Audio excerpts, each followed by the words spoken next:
Fried rice বা পরোটার সাথে খাওয়ার জন্য আজকে শেয়ার করছি পালং পনির রেসিপি। তো প্রথমে এখানে পনিরগুলোকে ছোটো ছোটো টুকরো করে কেটে নেওয়া হয়েছে। এরপরে পালং শাকটা প্রথমে সিদ্ধ করে নেওয়া হয়েছিল। তারপরে এরপরে সাদা তেলের মধ্যে আমরা হালকা করে পনিরগুলোকে ভেজে নিয়ে তুলে নেব।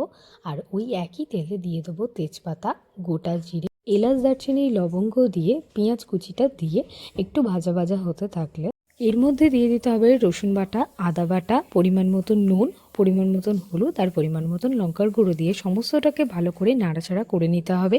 এরপর স্বাদ অনুযায়ী দিয়ে দিতে হবে চিনি, দিয়ে সমস্তটা ভালো করে নাড়তে নাড়তে দিয়ে দিতে হবে যে আমরা পেস্টটা করেছিলাম।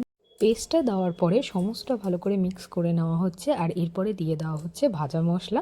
তারপরে যে বেজে রাখা পনিরগুলো ছিল সেগুলোকে দিয়ে আবারও একসাথে মিক্স করে নিয়ে জল দিয়ে এখানে গরম মশলা দিয়ে তারপরে ঢেকে রাখতে হবে 5 থেকে 7 মিনিট মতন। তারপরে ঢাকনা খুলে একটু ফুটতে থাকলে দিয়ে দেওয়া হচ্ছে এখানে বাটার, আপনারা চাইলে ঘিও দিতে পারেন। এবার নামিয়ে ফেলবেন। আর ভিডিওটা যদি ভালো লেগে থাকে তাহলে অবশ্যই লাইক, শেয়ার, সাবস্ক্রাইব, কমেন্ট করে পাশে থাকবেন।